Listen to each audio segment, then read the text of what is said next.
ಸ್ವಾಗತ ಭಾಷಣ.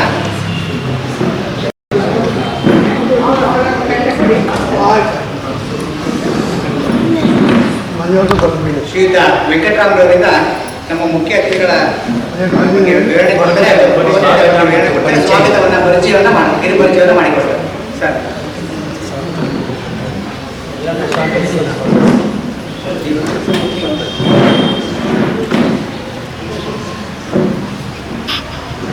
ನಮ್ಮ ಇವತ್ತಿನ ಈ ಸಭೆಗೆ ನಮ್ಮ ಎಲ್ಲ ಸದಸ್ಯರನ್ನು ಹೃತ್ಪೂರ್ವಕವಾಗಿ ಸ್ವಾಗತಿಸುತ್ತಾ ಈ ಸಭೆಯನ್ನು ಪ್ರಾರಂಭಿಸುತ್ತಾರೆ.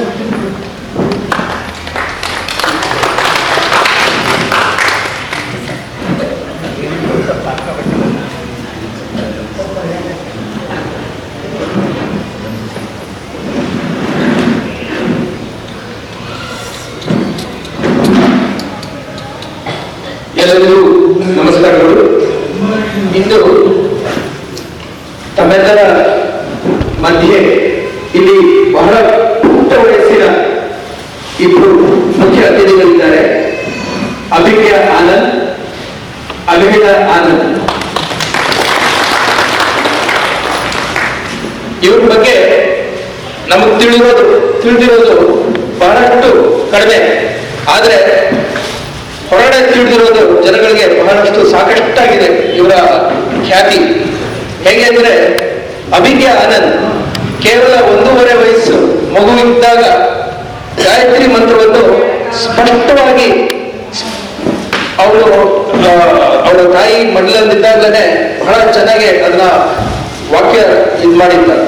ಅದಾದ್ಮೇಲೆ ಆಧ್ಯಾತ್ಮಿಕ ಕಡೆ ಬಹಳಷ್ಟು ವಾಲಿ. ಮಗು 6 ವಯಸ್ಸಿಂದಲೇ ಭಗವದ್ಗೀತೆಯನ್ನು ಉಚ್ಚಾರಣೆ ಮಾಡಕ್ಕೆ ಶುರು ಮಾಡಿ 7ನೇ ವಯಸ್ಸಲ್ಲಿ ಎಷ್ಟು ಅದರ ಪಾರಗತಿ ಅದನ್ನ ಪಡೆದಿದ್ದಾದ್ರೆ, 9 ವಯಸ್ಸಲ್ಲಿ ಶ್ರೀ ಶೃಂಗೇರಿ ಜಗದ್ಗುರು ಸ್ವಾಮಿಗಳ ಎದುರುಗ ಅದನ್ನ 7 ಇಯರ್ಸ್ 9 ತಿಂಗಳಲ್ಲಿ ಕಂಪ್ಲೀಟ್ ಮಾಡಿ 7 ಇಯರ್ಸ್ ಅಲ್ಲಿ 7ನೇ ವಯಸ್ಸಲ್ಲಿ ಶ್ರೀ ಶಂಕರಾಚಾರ್ಯ ಜಗದ್ಗುರು ಮುಂದೆ ಸ್ಪಷ್ಟವಾಗಿ ಅದನ್ನ ನುಡಿದು ಅಲ್ಲಿ ಅವರ ಅನುಯಾಯಿಗಳು ಎಷ್ಟೊಂದು ಟೆಸ್ಟ್ ಮಾಡಿದ್ರು ಅಂದ್ರೆ, ಈ ಮಗುಗೆ ನಿಜವಾಗ್ಲೂ ಬರ್ತಾ ಅಥವಾ ಬರೀ ಬಯಹಾಟ ಮಾಡಿ ಬಂದಿರಲ್ಲ, ತಡೆದು ನಿಲ್ಲಿಸಿ ಏನಾದ್ರು ಕೇಳೋಣ ಆಗ್ಬಿಟ್ಟು ನಿಲ್ಲಿಸಿ ಎಲ್ಲೆಲ್ಲಿ ಅದನ್ನ ಕೇಳಬೇಕಾಗಿತ್ತು, ಯಾವ್ಯಾವ ವರ್ಷದಿಂದ ಎಲ್ಲೆಲ್ಲಿ ಯಾವ್ಯಾವ ಚಾಪ್ಟರ್ನ ಶುರು ಮಾಡಿ ಕೇಳಲಿಕ್ಕೆ ಇದು ಮಾಡಿದ್ರು ಎಲ್ಲರೂ ಹೇಳಿ ಮಗು ಕಂಪ್ಲೀಟ್ ಆಗಿ ಅವ್ರನ್ನ ಎಷ್ಟು ವಿಸ್ಮಯ ಮಾಡಿತ್ತಂದ್ರೆ, ಗುರುಜಿ ಅವರು 21,000 ರೂಪಾಯಿ ಕಾಣಿಕೆ ವಹಿಸಿ ಅಲ್ಲಿ ಅವ್ರಿಗೆ ಇದು ಒಂದು ರೂಪಾಯಿ ಇದೇ ನಿಟ್ಟಿನಲ್ಲಿ ಇತರನೇ ಮಗು ಬೆಳೆದರು. ನಮ್ಗೆ ಅರ್ಥ ಆಗದೆ ಇರುವಂತಹದ್ದು ಸಾಮಾನ್ಯ ಜನರಿಗೆ ಎಷ್ಟೊಂದು ವಿಚಾರಗಳನ್ನ ಈ ವಯಸ್ಸಲ್ಲೇ ತಿಳ್ಕೊಂಡಿದ್ದಾರೆ ಅಂದ್ರೆ, he is already doing his masters degree in Ayurvedic science as well as astrology.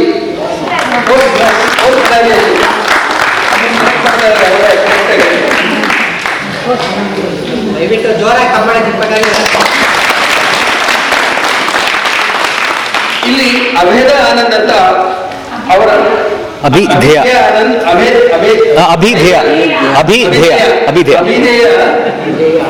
ಅಭಿಧೇಯ actually she is also so interested in ಈ ಪರ್ಟಿಕ್ಯುಲರ್ಲಿ ಭಗವದ್ಗೀತಾದಲ್ಲಿ she is also able to recite ಎಲ್ಲ ವರ್ಸಸ್ ರಿಸೈಟ್ ಮಾಡೋದು. ಜೊತೆಗೆ ಇಬ್ರು ಸೇರಿ ವೆಂಕಟೇಶ್ವರ ಸುಪ್ರಭಾತ ಹಾಗೂ ವಿಷ್ಣು ಸಹಸ್ರನಾಮ ಕಂಪ್ಲೀಟ್ ಕ್ಯಾಸೆಟ್ ನ release ಮಾಡಿದ್ದಾರೆ. ಮತ್ತು ಅಭಿಜ್ಞಾ ಆನಂದ್ ಅವರದ್ದು 18 ಚಾಪ್ಟರ್ಸ್ ಆಫ್ ಭಗವದ್ಗೀತಾ ರಿಸೈಟ್ ಮಾಡಿರೋದು CD ಕಂಪ್ಲೀಟ್ ಆಗಿ ರಿಲೀಸ್ ಆಗಿದೆ. ಅದುವೇ ನಮ್ಮ ಕಾರ್ಯಕ್ರಮ ಮುಗಿದ ಮೇಲೆ ಯಾರ್ಯಾರಿಗೆ ಇಂಟ್ರೆಸ್ಟ್ ಇದೆಯೋ ಅವರು ತೆಗೆದುಕೊಳ್ಬಹುದು. ಈಗಾಗಲೇ ಇವ್ರದ್ದು ಪ್ರೋಗ್ರಾಮ್ ಟಿವಿನಲ್ಲಿ ಬಂದಿದೆ. ನಿನ್ನೆ ಕೂಡ 100.3 FM ರೇಡಿಯೋದಲ್ಲೂ ಅವರ ಪ್ರೋಗ್ರಾಮ್ ಇತ್ತು. ಸೊ ಮೈಸೂರಲ್ಲೇ ಇವರು ಇದ್ದು ನಮಗೆ ಇಷ್ಟೆಲ್ಲ ನಮಗೆ ಗೊತ್ತಿರಲಿಲ್ಲ. ಇವಾಗ ಗೊತ್ತಾದ್ಮೇಲೆ ಇನ್ನೂ ನಾವು ಸಾಕಷ್ಟು ಉಪಯೋಗ ಮಾಡ್ಕೋಬಹುದು. ಎಲ್ಲದಕ್ಕಿಂತ ತುಂಬಾ ಮುಖ್ಯವಾದ ಒಂದು ಅಂಶ ಏನಂದ್ರೆ, Abhijna has prepared slides of more than 300 slides based on junk food. Junk food ಅಂದ್ರೆ ಏನು? ಅದು ನಾವು ತಿಂದ್ರೆ ನಮಗೆ ಪಾಶ್ಚಾತ್ಯ ಆಹಾರ ನಮಗೆ ಯಾವ ತರ ನಮಗೆ ಪ್ರಾಬ್ಲಮ್ಸ್ ಬರುತ್ತೆ.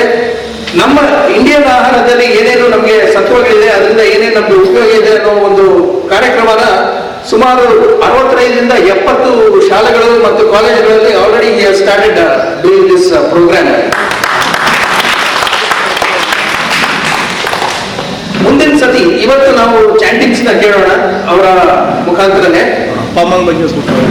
ಅಪ್ಪ ಅಮ್ಮ ಬಗ್ಗೆ ನಮ್ಗೆ ಅವ್ರ ಬಗ್ಗೆನೇ ಅಷ್ಟು ಗೊತ್ತಿಲ್ಲ, ಇನ್ನು ಅಪ್ಪ ಅಮ್ಮ ಬಗ್ಗೆ ತಿಳಿಯೋದು ಬಹಳ ಕಷ್ಟ. ಬಟ್ ಅವರು actually his father is A software engineer who was settled in Australia, he was in Germany, US.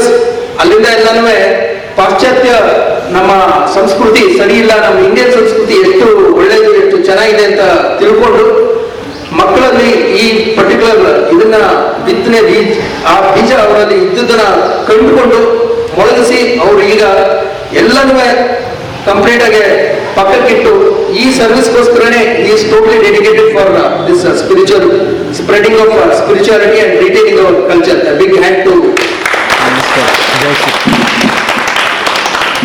ಅವ್ರ ತಾಯಿಯವರು ಮೈಸೂರಿನವರೇ actually. So she was also and a big welcome to all of you also. And actually she has been their guru. She has actually been behind everything. favorite karana.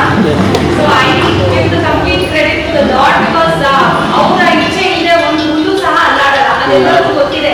ಕೆಲವರು ಒಪ್ಪೋದಾರೆ, ಕೆಲವರು ಒಪ್ಕೊಳ್ಳಲ್ಲ, but oxygen is oxygen ಅಲ್ವಾ, breathe ಮಾಡ್ತಾರೆ. ಒಪ್ಪಂದೇ ಇದ್ದವರು ಅದನ್ನೇ breathe ಮಾಡ್ತಾರೆ. That's the reality. ಮಗು ಅಭಿಜ್ಞ ಇನ್ನೊಂದು ವಿಶೇಷತೆ ಏನಂದ್ರೆ ಅವನಿಗೆ ಹಿಂದ್ಗಡೆ ನೀವು ಸಾಮಾನ್ಯವಾಗಿ ನೋಡಿರ್ಬೋದು ಜುಟ್ಟು ಬೆಳೆಸ್ಕೊಂಡಿರೋದು. ಎಲ್ಲರೂ ಸ್ಕೂಲ್ ಹೋಗುವಾಗ ರೈಸ್ತಾರೆ, ಏಕೆ ಈ ತರ ಇರೋದು, ಯಾಕೆ ಈ ತರ ಮಾಡೋದು ಬಿಟ್ಟು ಎಲ್ಲರೂ. ಒಂದು ಆಂಗ್ಲ ಶಾಲೆಯಲ್ಲಿ ಬ್ಯಾಂಗ್ಳೂರಲ್ಲಿ ಈ ಜುಟ್ಟು ನೀನು ತೆಗೆದ್ರೆ ನಿನ್ನ ನಾನು ಸೇರಿಸ್ಕೋತೀನಿ ಅಂತ ಹೇಳಿದ್ರಂತೆ. ಈ ಹುಡುಗ ಇತ್ತು, ಇಲ್ಲ ನಾನು ಅದು ತೆಗೆಯೋದಿಲ್ಲ, ನಾನು ನನ್ನ ಕಲ್ಚರ್ನ ನನ್ನ ಸಂಸ್ಕೃತಿನ ನಾನು ಉಳಿಸ್ಕೋಬೇಕು, ನಿಮ್ಮ ಸ್ಕೂಲಲ್ಲಿ ನನಗೆ ಸಿಕ್ಕಿದ್ರೆ ಏನೂ ಯೋಚನೆ ಇಲ್ಲ, ನಾನು ಈ ಶಾಲೆಗೆ ಹೋಗಲ್ಲ ಅಂದ್ಬಿಟ್ಟು and still he is continuing and we are really proud to have him with us.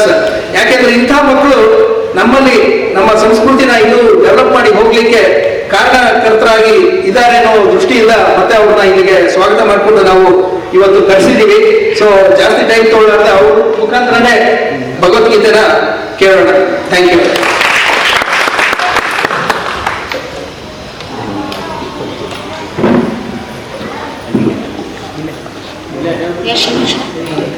Yes, say Jai Shri Krishna. Jai Shri Krishna. Jai Shri Krishna.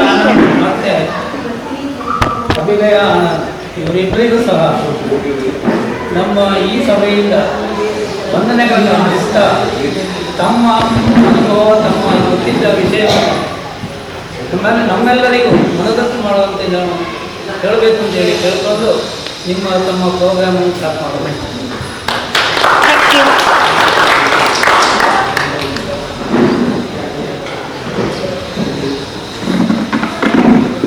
Jai Shri Krishna and Ellarigu Namaskara. So today my sister will chant the 10th chapter of Bhagavad Gita, one verse, and I will tell the meaning of it. Atha dashamodhyayah vibhuti yogah Shri Bhagavanuvacha Bhuya eva mahabahu Shrilu me paramam vajah Yatteham priyamanaya Vakshyami hitakam yaya. So, in this shloka, the Lord says that listen to my opulences, oh great big-armed fighter. So, today I shall tell you about the opulences of the Lord. Nami vidussuraganaha prabhavam namaharshayah ahamadirhi devanam maharshinam chacha vetu lokamaheshwaram asammudha samadhyeshu sarva papai pramuchyate. And in this this shloka, the Lord clearly explains that the person who knows such an opulence of the Lord is the greatest among all the men and knows the secrets of everything, and he is the only person who is not foolish among the masses of people.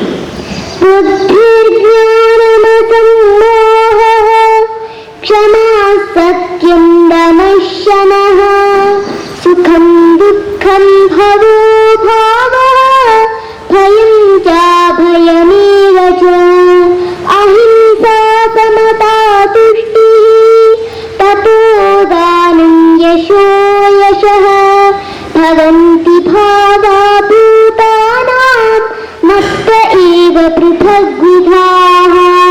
So, in this shloka, the Lord enumerates the different characteristics of good people. Tapaha, which means penance. Dana, which means charity. Yasho, yashaha, which means yashaha, ayashaha. That means fame and infamy. So, all of these different categories, none of the devotees care about it, whether they are getting fame in one place or infame in one place. So, he is enumerating the characteristics of the good people in this shloka. महर्षयः सप्तपूर्वे चत्वारो मनवस्तथा मद्भावा मानसा जाताः येषां लोकमिमाः प्रजाः. So, in this verse, the Lord says that what all has been born from him. So, from his body are born all the rishis and all beings that we have here. Every single being is born from his body. The 4 manus, yeah, there are actually 14 manus, but here the main 4 manus are born from the brain of the Lord, or the mind of the Lord. Manasa jataha means from the mind of the Lord. These are born from the mind of the Lord. एतां विभूतिं योगं च मम यो वेत्ति तत्त्वतः सो विकल्पेन योगेन युज्यते न प्रसंशयः. And in this verse, the Lord says that any person who knows his opulences will be gifted a special yoga in which he will not this hatha yoga, the body yoga. It is the yoga of the mind. Yoga means the conjoinment of 2 different things to produce something good for a person. So, the Lord gives them a particular yoga which allows the person to go to the Lord. Yujyate natra samshaya, and there is no doubt here too. अहं सर्वस्य प्रभवः मत्तः सर्वं प्रवर्तते इति मत्वा भजन्ते मां बुधा भावसमन्विताः. So the Lord says, all intelligent people always worship me in all circumstances, and they always believe in whatever the scriptures say about me, and such things have been told about the Lord in the Bhagavad Gita when he talks about this. मच्चित्ता मद्गतप्राणाः बोधयन्तः परस्परं कथयन्तश्च मां नित्यं तुष्यन्ति च रमन्ति च. So in this verse, Matchitta means the minds of these devotees into the Lord. Madgata pranaha, all their lives dedicated to the Lord, and such people are always helped by the Lord and given the buddhi yoga, jnana yoga and bhakti yoga to finally go to the Lord. तेषां सततयुक्तानां भजतां प्रीतिपूर्वकं ददामि बुद्धियोगं तं येन मामुपयान्ति ते. This verse clearly states that those people who pray to the Lord with full bhakti, as stated in the verse, and they will get dadami buddhi yogam tam. Dadami means I shall give the buddhi yoga to them. The buddhi yogam tamam. That means I shall give the buddhi yoga to them, those who believe in the Lord and worship him with all devotion. तेषामेवानुकम्पार्थम् अहमज्ञानजं तमः नाशय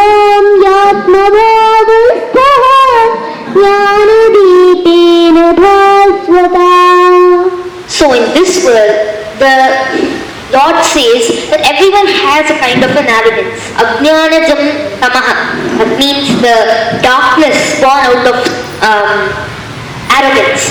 Everyone has a little bit of this, at least in the Kali Yuga. So, in this verse, the Lord says that He destroys such a dangerous darkness in the mind of a person and brings them to light. So, this is what it means. Arjuna uvacha param brahma param dhama pavitram paramam bhavan purusham shashvatam divyam adidevam vibhum ahuswam vishayas sarve devarshir naradastatha asito devalo vyasa swayam chaiva bhavishini.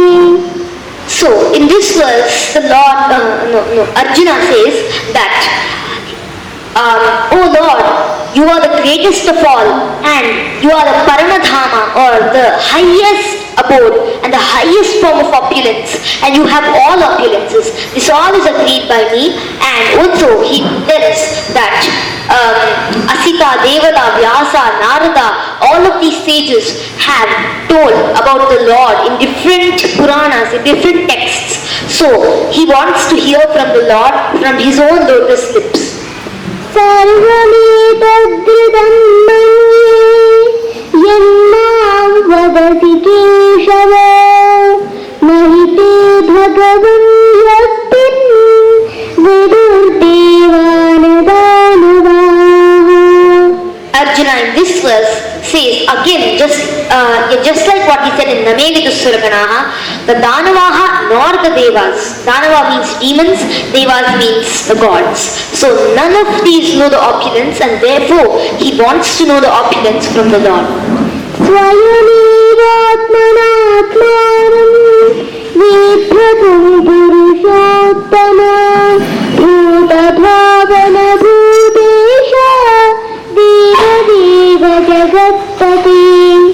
So in this verse, the Lord, Arjuna again talks about the thing about the Lord, different ways that the Lord is appreciated, like Deva Deva, or the Lord of the Lords, Jagatpate, or the universe holder and the universe, the Lord of the complete universe.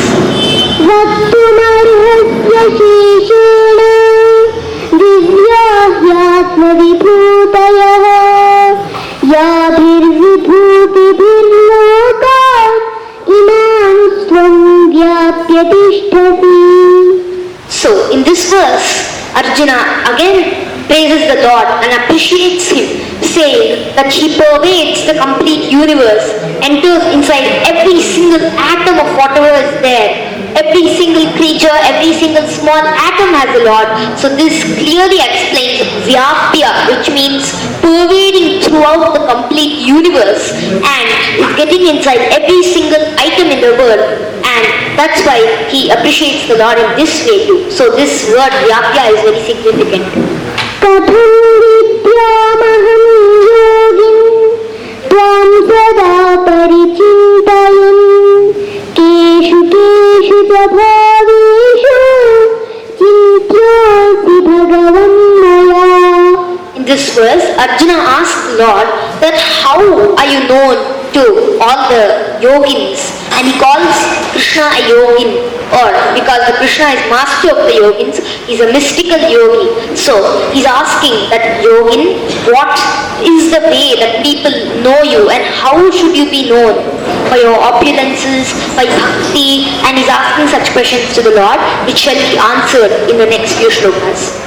Vistarenaatmano yogam vibhutim ca janardana bhuyah kathaya vrittirhi shringato nasti nindritam.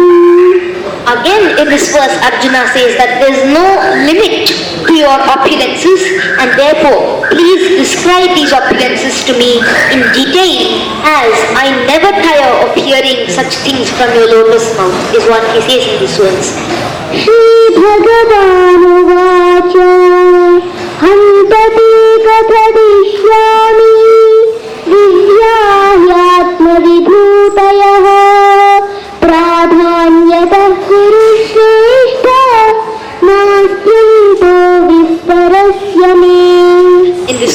Lord says, I am the complete pervader of the universe and my opulence is not at all, it's not at all limited, and also I pervade the entire universe and my opulence is not at all limited, and therefore now I should talk about this opulence to you. Oh Arjuna, is what he says in this verse. अहमात्मा गुडाकेश सर्वभूताशयस्थितः अहमादिश्च मध्यं च भूतानामन्त एव च. Now he begins his opulences saying that he is the beginning, he is the middle of everything, he is the end also of everything. So in this, he is giving his forms as Brahma, Vishnu, Maheshwara, the beginning of everything, the creation of everything, that is Brahma, and the middle of everything, Vishnu, and the destruction of everything, Shiva. So he enumerates all of this into one himself, and that's why he says, Aham Adishta Madhyam Cha. And Antam also, that means the end also, the beginning also, and the middle too of every single sentient living creature and even non-living things. आदित्यानामहं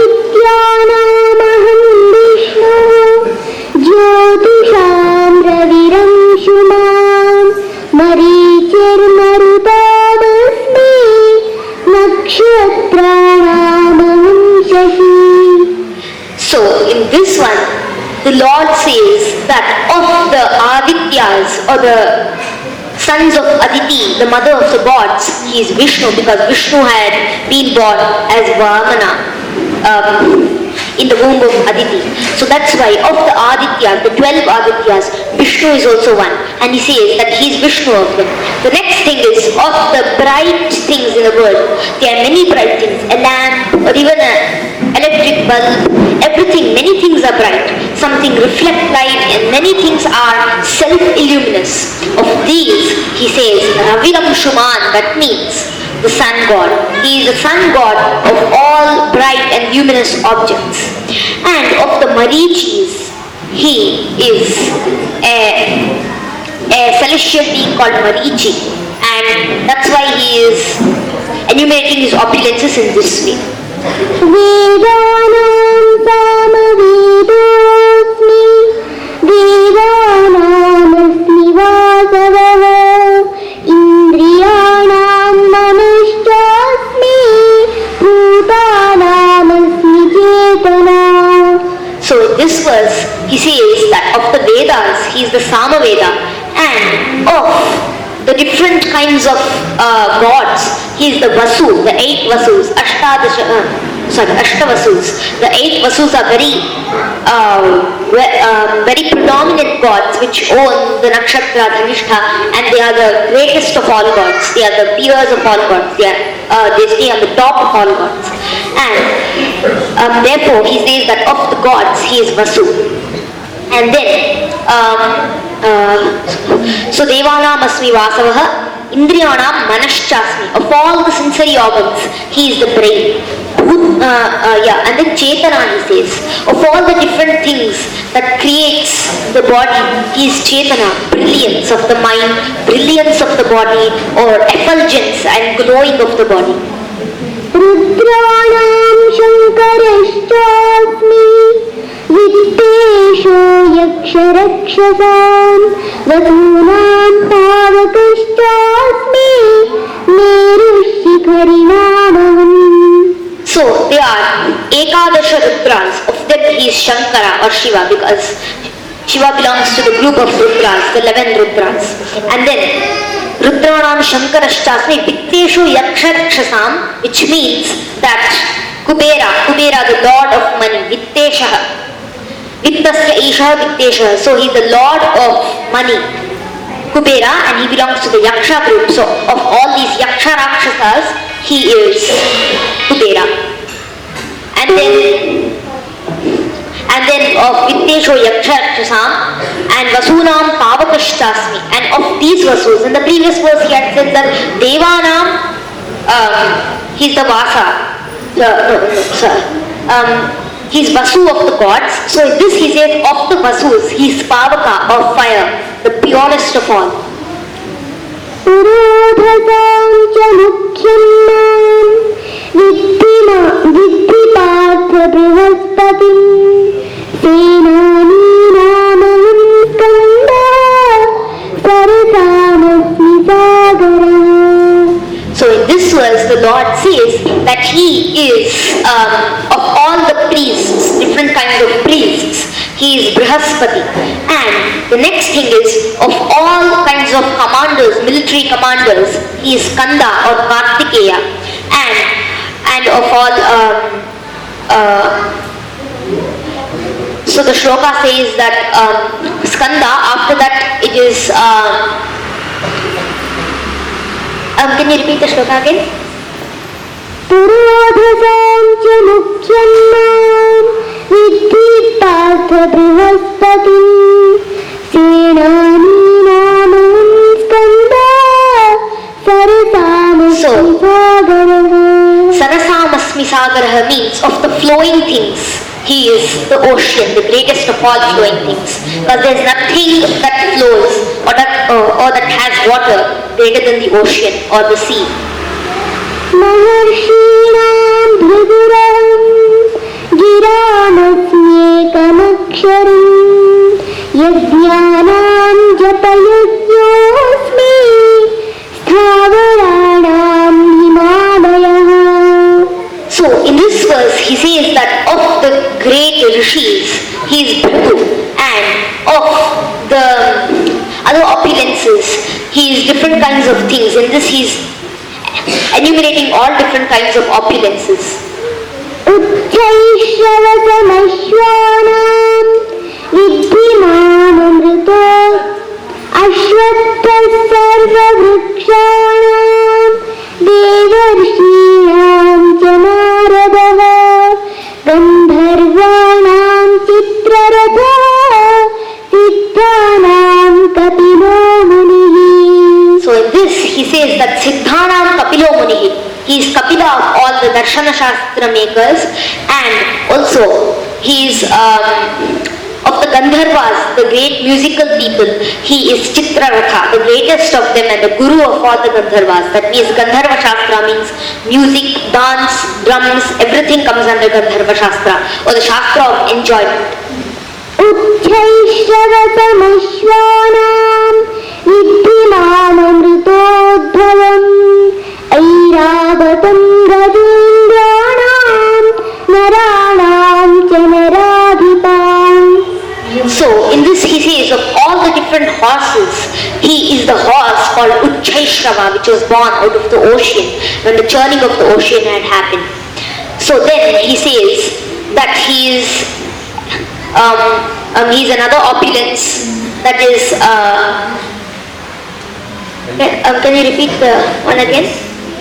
उच्चैश्रवसमश्वानां विद्धि मामम्. So he is Airavata out of all the Gajendras or the lords of the elephants. They are different elephants which are very big and very huge and have been enumerated in the Puranas, the Ashta Diggajaha. So out of that he is Airavata is what he says, the mount of Indra. आयुधानामहं वज्रं धेनूनामस्मि कामधुक् प्रजनश्चास्मि कन्दर्पः सर्पाणामस्मि Vasuki. So in this one he says that of the progenitors of mankind he is Kandarpa, and of the serpents he is Vasuki, and of the different things he is the greatest of all. He is trying to explain that of all the different categories of things he is always holding the greatest place in everything. अनन्तश्चास्मि नागानां वरुणो यादसामहं पितॄणामय्यमाचास्मि यमः संयमतामहम्. Nowadays there are many lawyers and cases, everything, but there is one final case which will decide finally the things that a man have done. That is in Yamaraja's place. So of the people who punish, he is Yama. That's why he holds the highest place. There are many kinds of punishers. Some are in a different loka for some different people. but for all, the boss is Yama. So in this he says that of all the Sanyamatas he is Yama, and of all gods of water he is Varuna. Again there are many gods of water. Some are gods of rivers, some belong to different oceans, but of that he is Varuna, which controls all the different oceans. प्रह्लादश्चास्मि दैत्यानां कालः कलयतामहं मृगाणां च मृगेन्द्रोऽहं वैनतेयश्च दक्षिणाम्. Of all the demons, we know demons are always bad, but there were some demons which were very good. Bali, Prahlada, and many more the line of Prahlada and Bali. So, of these, he is Prahlada, because Bali also showed a little anger to the Devatas. He was ready to fight. So, in this, he says that of all the Asuras, or the Danavas, he is one that is Prahlada. And of the different things that decay things, now we have algae, fungi, all of this decays, but one thing kills everybody at the time. It keeps slowly killing everybody. Age keeps going forward, forward, forward. Time destroys everything. So of all different things which destroy things, he is time. पवनस्तवतामस्मि रामश्चस्त्रभृतामहं झषाणां मकरश्चास्मि स्रोतसामस्मि Jahnavi. So this verse, the Lord says that of all different rivers, he is the Ganga river. And then of the different animals, he is the lion. And of all the wielders of weapons, he is Rama, because there were many wielders of weapons. Some were like Shiva and everything, but the one which showed the most bravery, of there are many kinds actually. Leaving, only humans we are considering in this. There are many archers of that. Rama was the greatest. सर्गाणामाविरन्तश्च मध्यं चैवाहमर्जुन अध्यात्मविद्या विद्यात्मा अध्यात्मविद्या विद्यानां वादः प्रवदतामहम्. So in this, the Lord says that his argument of all different things to prove that you are correct. Because if you want to prove that you are correct, there are many things. One is to scold the other person. There are many kinds of things. Danda, Veda, Ratha, all of these different things are used to make the person defeated. But the Lord says of all these different kinds, he is argument. And the second thing he says that of all the different vidyas, there are two kinds of vidyas, Paravidya and Aparavidya. Aparavidya is spirituality and something which is above the universe. So in layman's language, Paravidya means it's the spirituality and tells you about the creator. Aparavidya means it tells you about what is going on here, science and studies and such things. Aparavidya is the same, and Paravidya is spiritualism. So the Lord chooses Paravidya out of these two groups, which means Adhyatma Vidya Vidyana. अक्षराणामकारोऽस्मि दुर्लभतामोऽधिकस्य च अहमेवाक्षयः कालः विश्वतोमुखः. In grammar, there are something called samasas. Samasas means joining of two different words which cannot be separated again. It is called a sandhi or a samasa. That means a sandhi which cannot be differentiated again, like Vayu Purusha.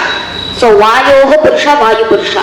So there are many different kinds of samasas, Bahuprihi, and so many samasas. Of this, the Lord chooses the Dvandva samasa, in which you can take how much of you like and you can compress it into just one word.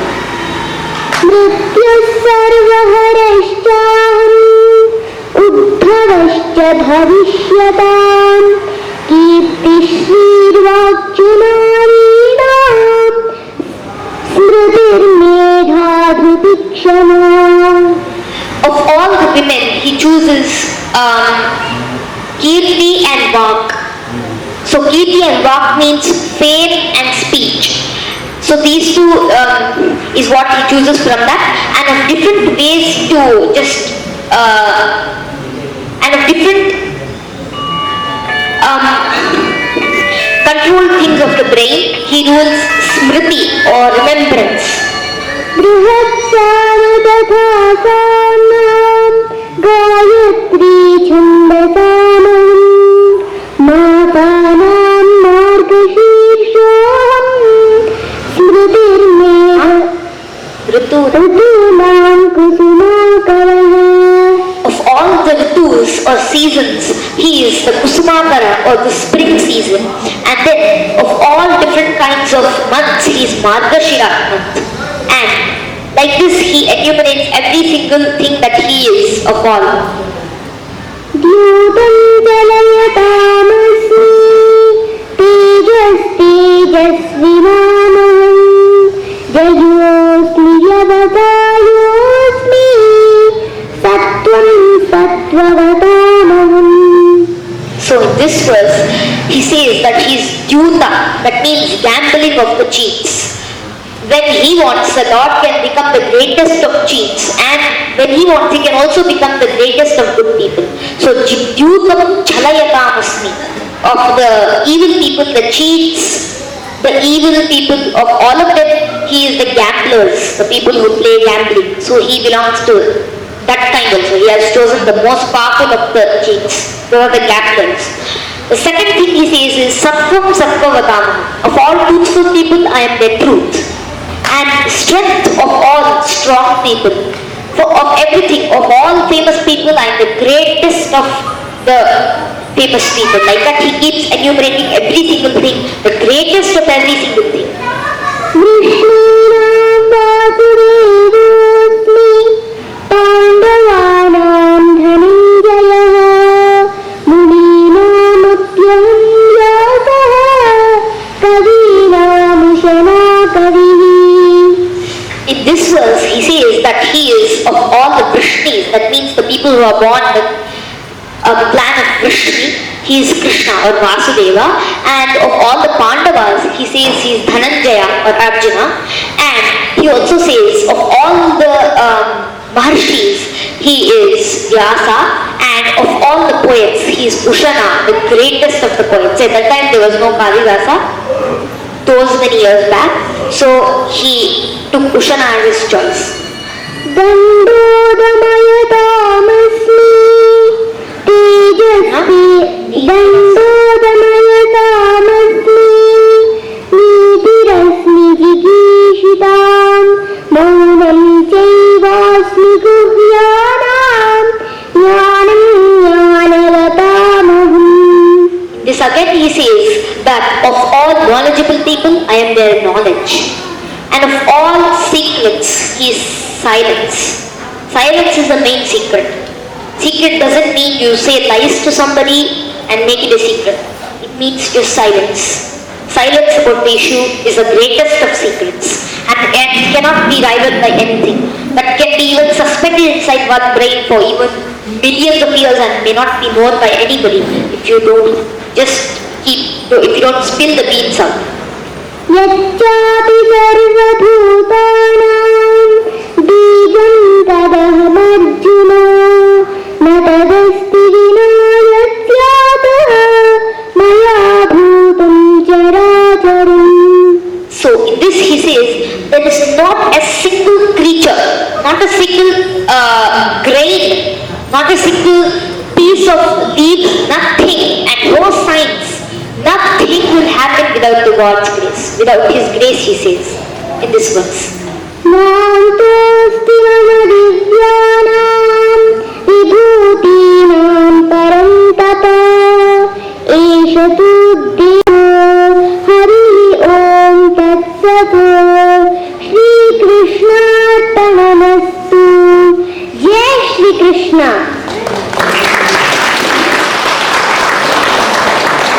So in this one he ends the chapter by telling that this Bhagavad Gita is presenting Yoga Shastra, all different kinds of Shastras in the Brahma Vidya, which is written by the great saint Vyasa, which is compiled but not written.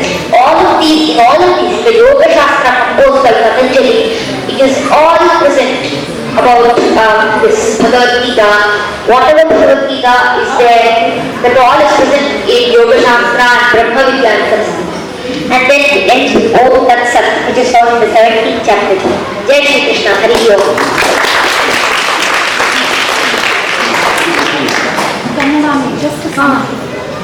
Yeah. Try ಬನ್ನಿ ಸೊಲ್ಲೆ ಕಣ ಕನ್ನಡದಲ್ಲಿ ಸ್ವಲ್ಪ ಸೊಲ್ಲೆ try ಮಾಡಿ ಅಂತ ಯಾರಿಗೆ ಏನಾದರೂ doubt ಇದ್ರೆ ಕನ್ನಡದಲ್ಲಿ ಪ್ರಶ್ನೆ ಕೇಳ್ಬೋದು.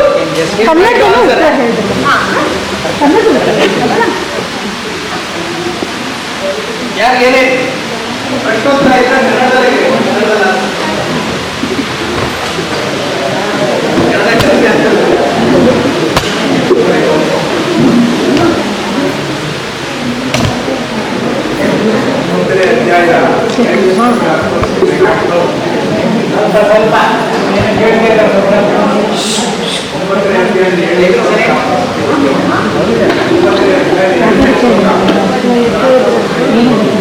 ಒಂಬತ್ತನೇ ಅಧ್ಯಾಯದ ಎರಡನೇ ಶ್ಲೋಕನ 7ನೇ ಶ್ಲೋಕ 9th chapter 7th ಶ್ಲೋಕ. ನೀವು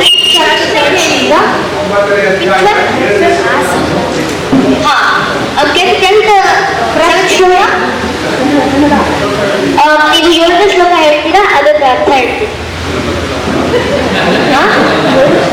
ತಮಾಯಿ ಚೋಟ Okay.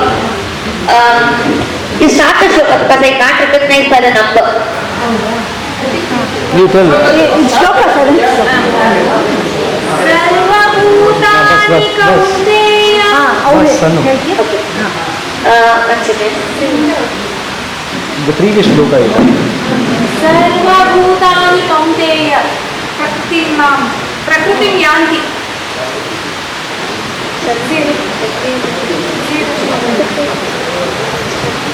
सर्वभूतानि कौन्तेय प्रकृतिं यान्ति मामिमाम् कल्पक्षये पुनस्तानि कल्पादौ विसृजाम्यः.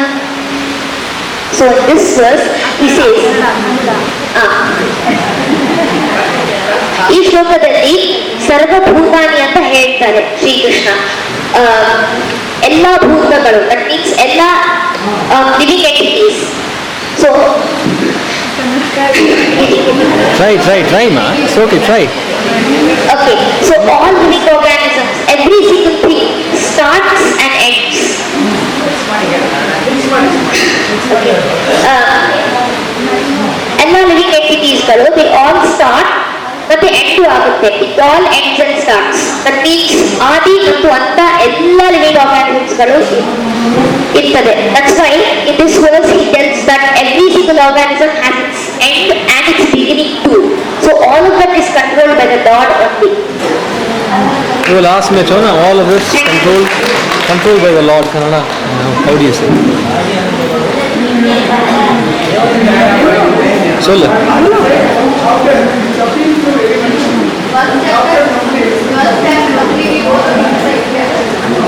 which chapter? Which chapter appeals to you the most? Which 16th chapter. But that is about the modern world. Yeah, अथ षोडशोऽध्यायः श्रीभगवानुवाच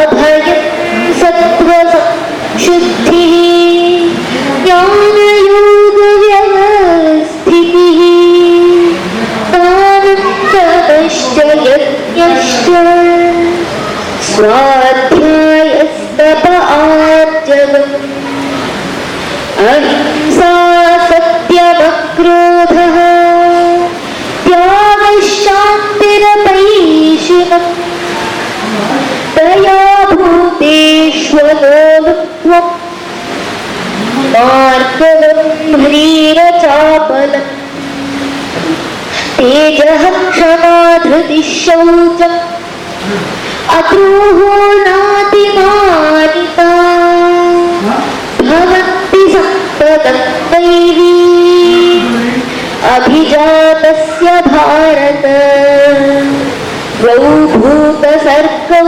लोकेऽस्मिन् दैव आसुर एव च दैवो विस्तरशः प्रोक्तः आसुरः पार्थ मे शृणु प्रवृत्तिश्च निवृत्तिश्च जनान विदुरासुराः न शौचं नापि चाचारः न सत्यं तेषु विद्यते असत्यमप्रतिष्ठन्ते जगदाहुरनीश्वरम् अपरस्परसम्भूतम् किमन्यत् कामहैतुकम् एतां दृष्टिमवष्टभ्य नष्टात्मानोऽल्पबुद्धयः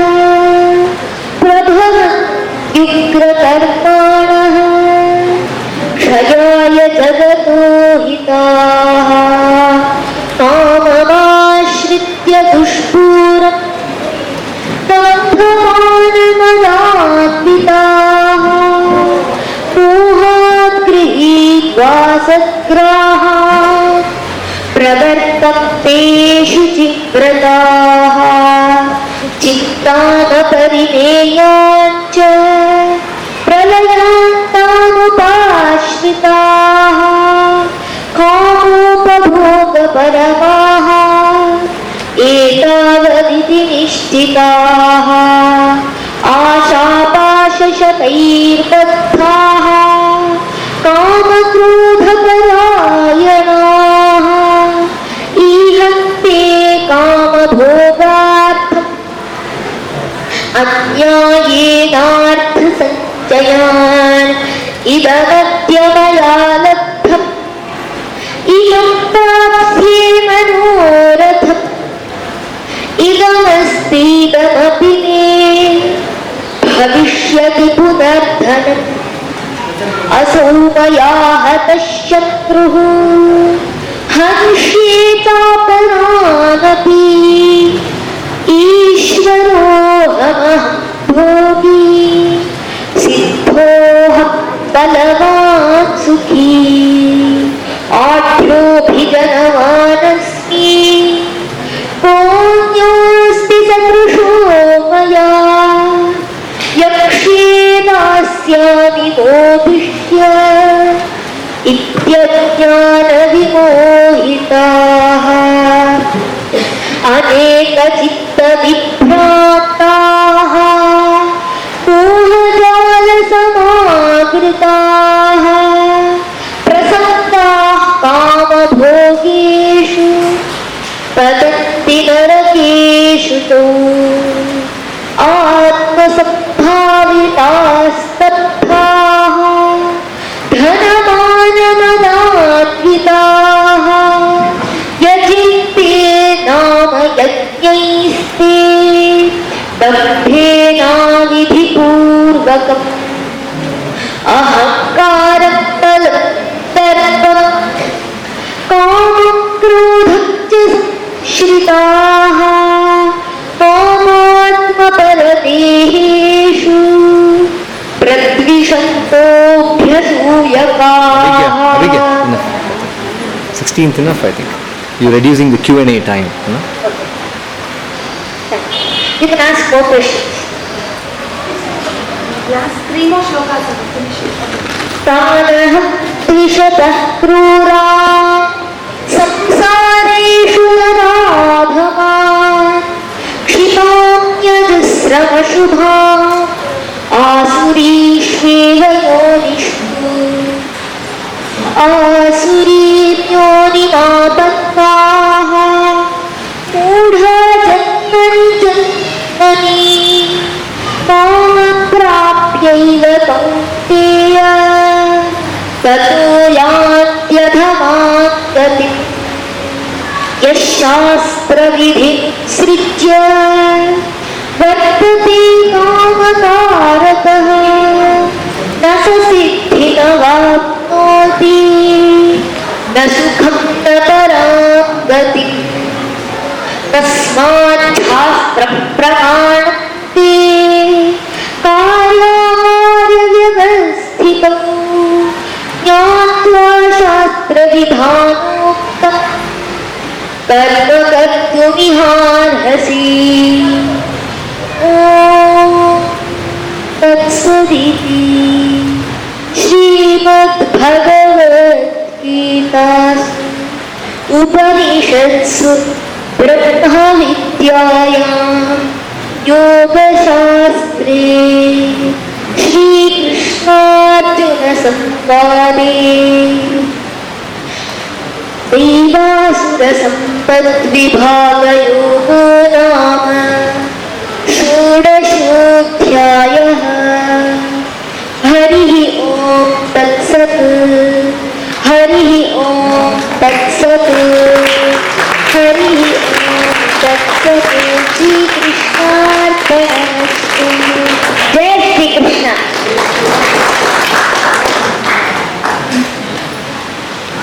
High level. Avike, high level meaning of 16th chapter, what you chanted. A very high level meaning. High level meaning of 16th chapter. You want to say? Just high level. Shall I say the meaning of what I told? Now, 16th chapter? Yeah, fine.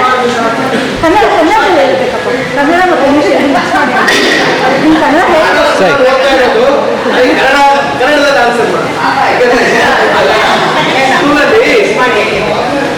Amma, you translate. Amma, you translate.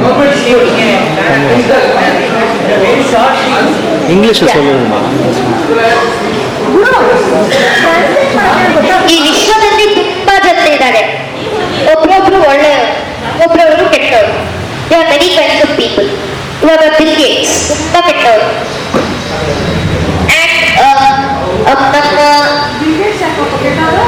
ತುಂಬಾ ಕೆಟ್ಟವರು. ಯಾಕಂದ್ರೆ ಅವರು farmers ನ exploit ಮಾಡಿ GMO ಅಂತ genetically modified organisms ನ ಇಂಡಿಯಾಕ್ಕೆ transport ಮಾಡ್ತಿದ್ದಾರೆ, ಭಾರತಕ್ಕೆ ಟ್ರಾನ್ಸ್ಪೋರ್ಟ್ ಮಾಡ್ತಿದ್ದಾರೆ. ಅಲ್ಲಿ ನಮ್ಮ ರೈತರಿಗೆ ಇದೇ ಒಳ್ಳೇದು ಅಂತ ಇದ್ದಾರೆ. ಇದೇ ಒಳ್ಳೇದು, ಚೆನ್ನಾಗಿ ಹೀಲ್ಡ್ ಬರುತ್ತೆ, ಇದು GMO ಅಂತ ಜೆನೆಟಿಕಲಿ ಮಾಡಿಫೈಡ್ ಆರ್ಗಾನಿಸಮ್ಸ್ ಅಂತ, ಇದು ಹಾಕಿದ್ರೇನೆ ನಿಮ್ಗೆ ಒಳ್ಳೆ ಹೀಲ್ಡ್ ಬರುತ್ತೆ ಅಂತ. ಆದ್ರೆ ಅದನ್ನ ಹಾಕಿದ್ರೆ ಆ ಸೀಡ್ ಇಂಪಾರ್ಟೆಂಟ್ ಅಂತ ಎಲ್ಲಾ ಕಡೆ ರೆಕಗ್ನೈಸ್ ಆಗಿದೆ. ಇನ್ನೂ ರೈತರು ಅದನ್ನ ಈಸ್ಕೊಂಡು ಹಾಕಿದ್ದಾರೆ. ಯಾಕಂದ್ರೆ ಬಿಲ್ ಗೇಟ್ಸ್ ಹೇಳಿದ್ದಾರೆ ಇದು about the agricultural ministry also this kind of seed is allowed. ಅದಕ್ಕೆ ಅವರೆಲ್ಲ ರೈತರು ಹಾಕ್ತಾರೆ, ಈಸ್ಕೊತಾರೆ, ದೊಡ್ಡ ಲೋನ್ ಅಲ್ಲಿ ಇರ್ತಾರೆ.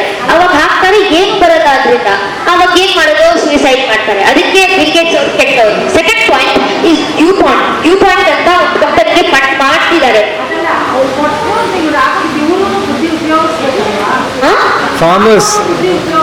Farmers also. ಏನ್ ಮಾಡೋದು ಪಾಪ, ಅವರು ರೈತರು, ಅವರಿಗೆ ಎಜುಕೇಶನ್ ಚೆನ್ನಾಗಿ ಮಾಡಿಲ್ಲ. ಅದಕ್ಕೆ ಅವ್ರಿಗೆ ಏನೋ ಸೈನ್ ಮಾಡೋಕ್ಕೂ ಗೊತ್ತಿಲ್ಲ. ಅದಕ್ಕೆ ಥಂಬ್ ಪ್ರಿಂಟ್ ತಗೊಂಡು ಎಲ್ಲ ಚೀಟಿಂಗ್ ಮಾಡಿ ಅವ್ರಿಗೆ ಕಳಿಸ್ತಾರೆ. ಈ ಗವರ್ಮೆಂಟ್ ಅವರು, ಈ ಬಿಲ್ ಗೇಟ್ಸ್ ಇದೆಲ್ಲ ಸೇರ್ಕೊಂಡು ಒಂದು ದೊಡ್ಡ ಪ್ರಾಬ್ಲಮ್ ಸ್ಟ್ಯಾಂಪ್ ಮಾಡ್ತಿದ್ದಾರೆ ನಮ್ಮ ದೇಶದಲ್ಲಿ. ಅದಕ್ಕೆ ಅವರು ತುಂಬಾ ಕೆಟ್ಟವರು. ಮತ್ತೆ ಸೆಕೆಂಡ್ ಥಿಂಗ್, ಡ್ಯೂ ಪಾಯಿಂಟ್ ಮತ್ತು ಮಾನ್ಸಾಂಟೋ ಕಂಪನಿಗಳಿಗೆ ಫಂಡ್ ಮಾಡ್ತಿದ್ದಾರೆ. ಈ ಮಾನ್ಸಾಂಟೋ ಮತ್ತು ಡ್ಯೂ ಪಾಯಿಂಟ್ ಏನ್ ಮಾಡ್ತಿದ್ದಾರೆ ಅಂದ್ರೆ they are implementing GMO genetically modified organism food. ಅದೆಲ್ಲ ನಮಗೆ ಸಾಯಿಸ್ತಿದೆ. That is a very dangerous food. It causes so many dangerous problems. Already found in rats, and now it's there in the blood of 98% of Americans and almost 50% of Indians. ಈ ತರಕಾರಿಗಳಿದೆಯಲ್ಲ ಅಜ್ಜಿ, ತರಕಾರಿಗಳು ಅದ್ರ ಬಗ್ಗೆ ಹೇಳ್ತಾ ಇದ್ದಾನೆ. ಅದನ್ನ ಈಗ ಇಂಜೆಕ್ಷನ್ ಔಷಧಿ ಹಾಕಿ ಈಗ ಫ್ರಿಡ್ಜಲ್ಲಿ ನೀವು 25 ದಿನ ಇಟ್ಟು ಟೊಮೆಟೊ ಹಾಗೆ ಇರುತ್ತೆ, ಏನೂ ಆಗಲ್ಲ ಅನ್ನೋದನ್ನ ಹೇಳ್ತಾನೆ. ಅದೆಲ್ಲ ಮಾಡ್ತಾ ಇದ್ರಿ ಈಗ ಅಂತ. ರೈತರಿಗೆ ಗೊತ್ತಾಗೋದು ಅಧ್ಯಾತ್ಮದಲ್ಲಿ ಹೋದ್ರೆ ಅವರನ್ನು ಒಳ್ಳೆದು ಮಾಡ್ಬೋದಾ? ಇನ್ನೊಂದು ಸರಿ ಹೇಳಿ ಪಾಪ, ಗೊತ್ತಾಗ್ಲಿಲ್ಲ ಅವನಿಗೆ. ಮೈಕ್ ಈಗ ಇದನ್ನೆಲ್ಲ ಇದು ಮಾಡ್ತಾ ಇದ್ದೀರಲ್ಲ, you are doing research.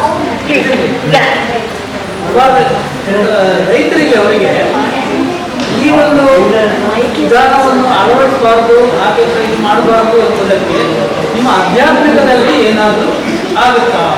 How to Does let it the affect farmers spirituality? No, how to let the farmers know through Yes. spiritual ways that they are being cheated and exploited. How to let the farmer know? Not as No. but to realize it. Okay, So realize. is it that you're being cheated? Realize it. How can we adopt the Adhyatmika? What he is asking Spiritual. is, through your Adhyatmika, whether what you are telling the people are cruel and people are bad, is it possible to translate them to a good ones through your Adhyatmika? What he is telling. What he is asking is, through your Adhyatmika, is it possible to translate them to a good To ones? change them. Transform them. Yeah. To change Yeah, them. it is possible because the 16th chapter does contain about good or bad and what are the qualities of the good people. So Bill Gates is a very greedy person. He always wants more and more money. So you can find out he's a bad person from him. And then somebody who's honest, that is Rajiv Dixit. Such people are very good people. So from that you can find out and you can transform the people to know who is bad and who is good and therefore be away from such people and be with such kind of people. So it's so you're asking if you can transform Bill Gates? No, I'm not asking transform Bill Gates. Those people who are cruel, you said no? Cruel Those who people. are cruel are good. In your view, they are bad. So is it possible to transfer them through your Adhyatmika?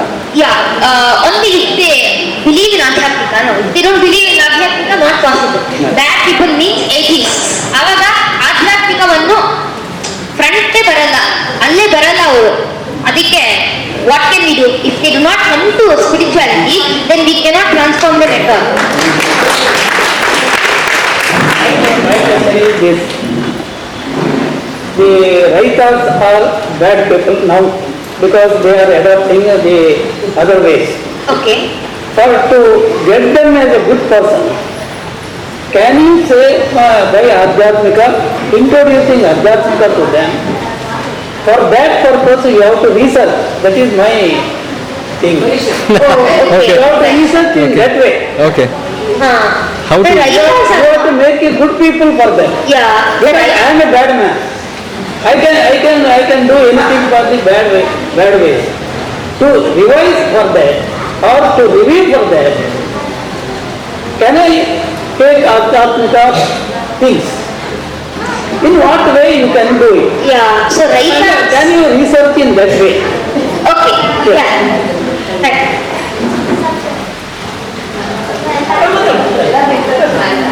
When you know the karma jnana and the bhakti jnana, all of these different jnanas and the yogas of these, all of these different speculative philosophies, and you are able to understand them, at that time you suddenly know that you are good or you are bad and change yourself automatically. That is why I wanted from you alone.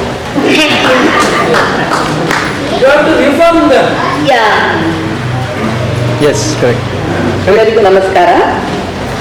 ಇವತ್ತು ನಮ್ಮ ಮಧ್ಯೆ ಕೃಷ್ಣಾನುಭವವನ್ನು ಅನುಭವಿಸಿರುವ ಎರಡು ಪುಟ್ಟ ಮಕ್ಕಳನ್ನು ನೋಡಿ ತುಂಬಾ ಸಂತೋಷವಾಗ್ತಾ ಇದೆ. ಎಲ್ಲರ ಮನಸ್ಸು ಪ್ರಸನ್ನವಾಗಿದೆ. ಎಲ್ಲರ ಮುಖದಲ್ಲೂ ನಗು ಇದೆ. ಎಷ್ಟು ನಮ್ಗೆ ಸಂತೋಷ ಆಗಿದೆ ಅಂದ್ರೆ ಯಾವುದನ್ನ ನಾವು ಇಷ್ಟು ವಯಸ್ಸಾದ್ರೇನು ಅರ್ಥ ಮಾಡ್ಕೊಳ್ಳಕ್ ಕಷ್ಟಪಡ್ತಾ ಇದ್ದೀವೋ ಅಂತಹ ಒಂದು ಭಗವದ್ಗೀತೆಯನ್ನ ಇಷ್ಟು ಸುಂದರವಾಗಿ ಅಷ್ಟು ಸಣ್ಣ ವಯಸ್ಸಿನಲ್ಲಿ ಹೇಳಿದ್ದಾರೆ. ಇವ್ರದ್ದು ಪ್ರವಚನ ಕೇಳ್ತಾ ಇರ್ಬೇಕಾದ್ರೆ ನನಗೆ ಆ ಮಗು ಸಣ್ಣ ಮಗು ಹಾಡ್ತಾ ಇರೋದು ನನಗೊಂದು ಕತೆ ತುಂಬಾ ಜ್ಞಾಪಕ ಬಂತು. ಕೃಷ್ಣ ಮಲ್ಕೊಂಡಿರ್ತಾನೆ ಮಹಾಭಾರತದ, ಎಲ್ಲರಿಗೂ ನಿಮ್ಗೆ ಗೊತ್ತಿರೋ ಕಥೆನೇ. ನಾನು ಅದು ಏನು ಹೇಳಕ್ ಬರ್ತೀನಿ ಅಂದ್ರೆ ಅದ್ರ interpretation. Can you understand me? Shall I continue in Kannada or you want me to tell in English? Keep the mic Okay, target here. okay dear, because I want this to be reached to both of you people, you and your sister, right? So ಮಹಾಭಾರತದ ಕಥೆನಲ್ಲಿ ಕೃಷ್ಣ ಮಲ್ಕೊಂಡಿರ್ತಾನೆ, ದುರ್ಯೋಧನನು ಬರ್ತಾನೆ, ಅರ್ಜುನನು ಬರ್ತಾನೆ ಕುರುಕ್ಷೇತ್ರಕ್ಕೆ ಸಹಾಯ ಕೇಳಕ್ಕೆ. ಈ ಕಥೆ ಎಲ್ಲರಿಗೂ ಗೊತ್ತು. ದುರ್ಯೋಧನ ಕೃಷ್ಣನ್ ಮುಂದೆ ಕೂತ್ಕೋತಾನೆ, ನನ್ಗೆ ಇಷ್ಟು ಆನೆಗಳು ಬೇಕು, ಇಷ್ಟು ಕುದುರೆಗಳು ಬೇಕು, ಇಷ್ಟು ಎಲ್ಲ ಕೇಳ್ತಾನೆ. ಕೃಷ್ಣ ತಥಾಸ್ತು ಅಂತ ಕೊಡ್ತಾನೆ. ಈ ಕಥೆ ಗೊತ್ತಿರೋ ಕಥೆ ಅಲ್ಲ. ಅದರಲ್ಲಿ ಒಂದು ಏನಂದ್ರೆ ಇವಾಗ ದುರ್ಯೋಧನ ಏನ್ ಅನ್ಕೋತಾನೆ, ನಾನು ಸದ್ಯ ಅರ್ಜುನನ್ ನೋಡಕ್ ಮೊದಲು ನನ್ನ ನೋಡಿದ್ನಲ್ಲ ಕೃಷ್ಣ, ಇಲ್ಲಾಂದ್ರೆ ಅರ್ಜುನ ಕೇಳ್ಬಿಟ್ಟಿದ್ದ ಅಂದ್ರೆ ಬಹುಶಃ ನನ್ಗೆ ಇಷ್ಟು ಸಿಗ್ತಾ ಇರ್ಲಿಲ್ವೇನೋ. ಸದ್ಯ ಅರ್ಜುನ ಕೇಳಕ್ ಮೊದಲು ನಾನು ಎಲ್ಲವನ್ನೂ ಹಾಕ್ಕೊಂಡ್ಬಿಟ್ಟಿದ್ದೀನಿ, ಸೊ ಇನ್ನೇನು ಬಾಕಿ ಇಲ್ಲ, ಬರೀ ನರ್ಕಟಿ ಕೃಷ್ಣನ ಅರ್ಜುನನೇ ಬೇಕಾದ್ರೆ ಇಟ್ಕೊಳ್ಳಿ ಅಂತ ಇವನು ಸಂತೋಷ ಪಡ್ಕೊಂಡು ಹೋಗ್ತಾನೆ.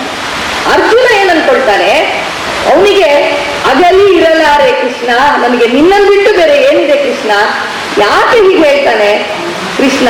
ಎಲ್ಲ ಹೊಟ್ಟೋಯ್ತಲ್ಲ, ಆನೆ ಹೊಟ್ಟೋಯ್ತು, ಕುದುರೆ ಏನು ಉಳಿದಿದೆ ಇವನಿಗೆ. ಆದರೆ ಕೃಷ್ಣನಿಗೆ, ಕೃಷ್ಣನ ಅನುಭವ ಅವನಿಗೆ ಆಗಿದ್ರಿಂದ ಅವನಿಗೆ ಕೃಷ್ಣನ ಮಹಿಮೆ ಗೊತ್ತು.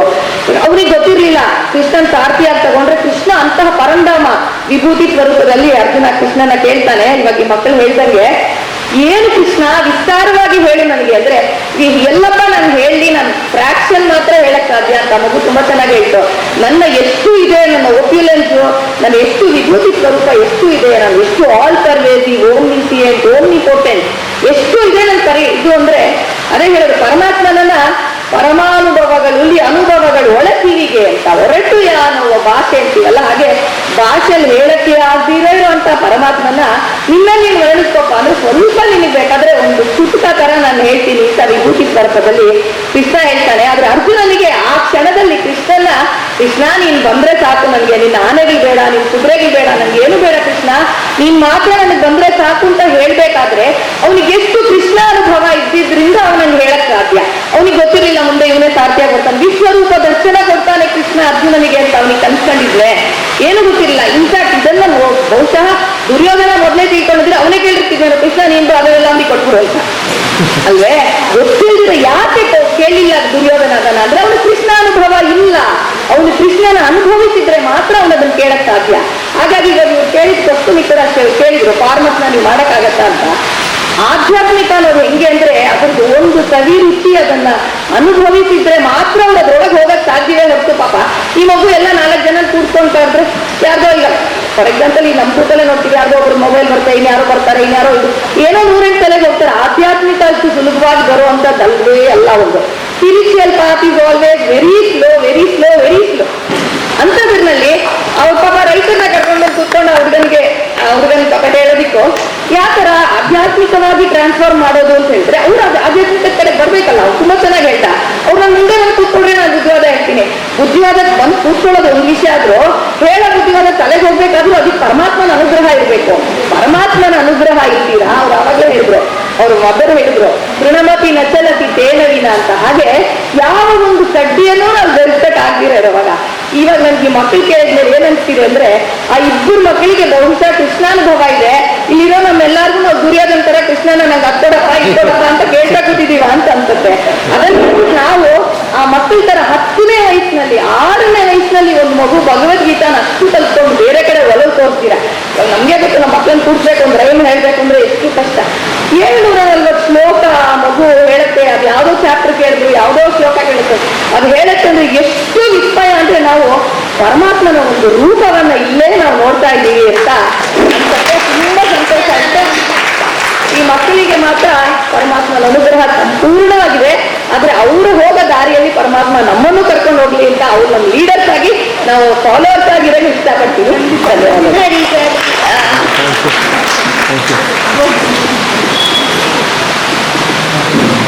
You are so you must be the leaders for the smart children. That's right. ಈ ಅಪರಾಧಿಕ ಅವರು ಒಂದು ಮಾತನ್ನು ಹೇಳಿದೆ. ಅಂತ ಹೇಳಿದ್ರೆ ರೈತರನ್ನು ನಾವು ಇದು ಮಾಡ್ಲಿಕ್ಕಾಗುದಿಲ್ಲ, ಅವರು ಸಣ್ಣ ಇದ್ದಾರೆ ಎಂತೆಲ್ಲ ಹೇಳಿದ್ರು. ನನ್ನ ಕ್ವಶನ್ ಅದಲ್ಲ. ನಾನು ಹೇಳಿದ್ದೇನು ಅಂತ ಹೇಳಿದ್ರೆ